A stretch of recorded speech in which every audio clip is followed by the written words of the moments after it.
Jagadish audio book YouTube channel சொந்தங்கள் அனைவரையும் அன்புடன் வரவேற்கின்றோம். விக்ரமாதித்தன் கதைகள் பகுதி 1. காட்டில் கண்டெடுத்த கனகமணி சிம்மாசனத்தின் கதை. உலகத்தின் கிரீடம் போல் உஜ்ஜயினி பட்டணம் முன்னொரு காலத்தில் திகழ்ந்தது. நீலவானத்தை முத்தமிடும் பட்டுக்கொடிகளும் நிலா உபரிகைகளும் மாட மாளிகைகளும் மணிகோபுரங்களும் தந்த தூபிகளும் நந்தவனங்களும் விசாலமான நவமோகன வீதிகளும் சிங்கார மண்டபங்களும் சிந்தையை கவரும் விசித்திர வினோதங்களும் நிறைந்து எந்நேரமும் ஜே ஜே என்று விளங்கும் நகரம் மாயாபுரியாகவே காட்சியளித்தது. அந்த பட்டணத்தை அறநெறி வாழும் போஜ மகாராஜன் ஆண்டு வந்ததால் அதற்கு தாமாபுரி என்கிற பெயரும் நிலவி வந்தது. போஜராஜன் சதா தன் குடிஜனங்களின் நலத்திலே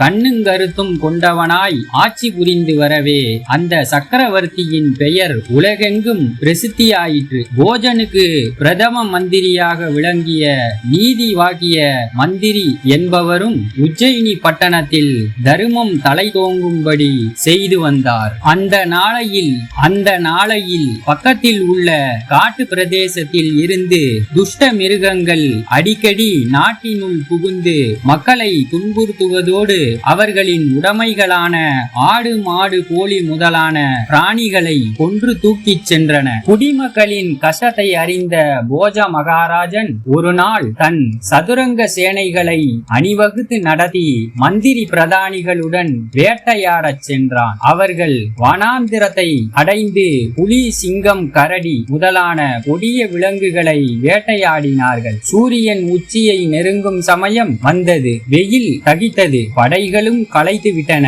போஜராஜன் வேட்டையை நிறுத்திவிட்டு களைப்பார விரும்பினான். மணிமுடி மன்னனும் அவனுடைய பரிவாரங்களும் அருகிலே தாக சந்திக்கு தண்ணீரும் சோர்வு நீங்க நிழலும் கிடைக்குமா வென்று நாலா திசைகளிலும் சுற்றி பார்த்து வரும்போது நன்கு விளைந்திருந்த கம்பங்கொல்லை ஒன்றை அடைந்தார்கள். சுற்றிலும் படர்ந்து அடர்ந்த கிளைகளோடு மரங்களும் நடுவே முற்றிய கதிர்களை உடைய கம்பு பயிரும் கொண்ட அக்கொல்லையானது மன்னனின் மனதை மிகவும் கவர்ந்தது. அந்த கொல்லை சரவணபட்டன் என்னும் ஓர் அந்தணனுக்கு சொந்தமானது. முற்றிய கதிர்களை பறவைகள் கொத்தி தின்னாமல் இருக்க காவலுக்கு அவன் கொல்லையின் நடுவே பரன் ஒன்றை கட்டி அதன் மீது ஏறி அமர்ந்திருப்பான். பறவைகள் கூட்டமாக வந்து கதிர்களில் உட்காரும் போது கற்களை விட்டெறிந்து அவற்றை துரத்துவான். அன்றைய தினம் சரவணபட்டன்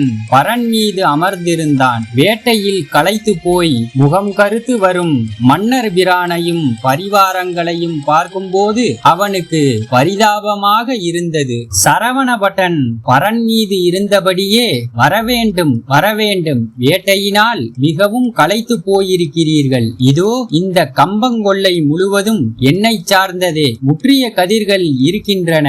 இதோ இனிமையான பழங்கள் கொத்து கொத்தாக தொங்குகின்றன. வெள்ளரி பிஞ்சுகளும் இருக்கின்றன. தாங்கள் தாராளமாக தங்கள் பரிவாரங்களுடன் கொல்லையில் நுழைந்து பசிதீர சாப்பிடுங்கள். காய்ந்து போயிருக்கும் கம்பன் தட்டைகளை குதிரைகளுக்கு கொடுக்கலாம். எனக்கு கிடைத்தற்கரிய பாக்கியமே இது. ராஜாதி ராஜர் இன்று என் விருந்தாளியாக இருப்பது என் பூர்வ ஜென்ம பலனே என்று உள்ள கனிவோடு அழைத்தான். அவன் வார்த்தைகளை கேட்ட போஜ மகாராஜன் தன் பரிவாரங்களை அழைத்து கொண்டு கம்பங்கொல்லையில் நுழைந்தான். பசியால் வருந்திய போர் வீரர்கள் கதிர்களை ஒடித்து தின்னத் தொடங்கினார்கள். சிறிது நேரத்துக்கெல்லாம் பரன் மீது இருந்த சரவணபட்டன் பறவைகளை விரட்ட கீழிறங்கி வந்தான். அரசனுடன் வந்த போர் வீரர்கள் மழுக் என்று கம்பங்கதிர்களை ஒடித்து தின்பதையும் குதிரைகள்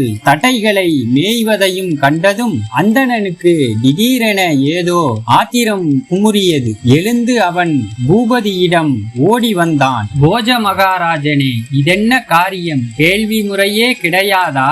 நீதி நெறி வலுவாத தாங்களா இந்த அநியாயமான காரியத்தில் இறங்கினீர்கள்? நீங்களும் உங்கள் பரிவாரங்களும் ஏழை அந்தணன் ஒருவனுடைய கம்மங்கொல்லையை அழித்துக் கொண்டிருக்கிறீர்கள் என்பதை தாங்கள் அறியவில்லையா?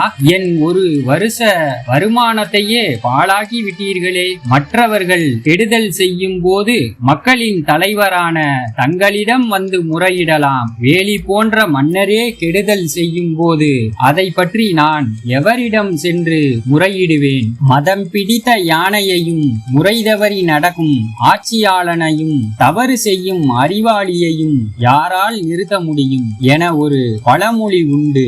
மேலும் தாங்கள் எல்லா நீதி சாஸ்திரங்களையும் கற்றுணர்ந்தவர். அப்படி இருக்க தாங்களே அந்தணன் ஒருவனுடைய சொத்தை பாழாக்குகிறீர்கள். அந்தணன் சொத்துதான் உண்மையான விஷம் என்று சொல்லப்படுகிறது. விஷம் என்பது அறிஞன் ஒருவனுடைய சொத்துடன் ஒப்பிடும் போது விஷமாகாது. அந்த சொத்தே உண்மையான விஷமாகும். ஏனென்றால் விஷம் அருந்திய ஒருவனை மட்டுமே கொல்லக்கூடியது. ஆனால் அறிஞன் சொத்தோ அபகரித்தவனின் சந்ததியையும் அவர்களின் சந்ததிகளையும் கூட அழித்துவிடும். அன்றோ இதை தாங்கள் அறிவீர்களே என்று முறையிட்டான் சரவணபட்டன். அவனுடைய வார்த்தைகள் அரசனின் நீதி உள்ளத்தில் வேதனையை உண்டாக்கின. அடுத்த கணமே போஜராஜன் பரிவாரங்களை அழைத்து கொண்டு வெளியேறினான். இந்த சமயத்தில் சரவணபட்டன் மீண்டும் பரன்மேல் ஏறி உட்கார்ந்து கொண்டான். மன்னவிரானும் பரிவாரங்களும் கொல்லையை விட்டு வெளியேறுவதை கண்டதும் சரவணபட்டன் மறுபடியும் திடீரென்று கூவினான். பூபதியே, ஏன் போகிறீர்கள்? அதற்குள்ளாகவா தங்கள் பசி தீர்ந்து விட்டது? வேட்டையினால் ஏற்பட்ட களைப்பு இன்னும் நன்கு தீரவில்லை என்பதை தங்கள் திருமுகமே காட்டுகிறதே. பசி தீர உணவருந்தி நிழலில் படுத்து இளைப்பாருங்கள். வீட்டுக்கு வந்த விருந்தாளி உணவருந்தாமல் செல்வது சரியல்ல என்றான். மன்னனை வற்புறுத்தியும் கூப்பிட்டான் சரவணபட்டன். போஜராஜனுக்கு பெரும் வியப்பாகிவிட்டது. பரன்மேல் இருந்த போது அந்த மறையவன் நம்முடைய நிலையை உணர்ந்து பசிதீர கம்பங்கதிர்களை ஒடித்துச் சாப்பிடுமாறு அழைத்தான். பரனை விட்டு கீழிறங்கி வந்ததும் அவன் உள்ளத்திலே தோன்றிய அந்த உயர்ந்த எண்ணம் மாறிவிட்டது. ஐயோ, கொல்லை பாழாக போகிறதே என்ற கீழ்த்தர எண்ணமும் சுயநலமுமே மேலோங்கி நின்றன.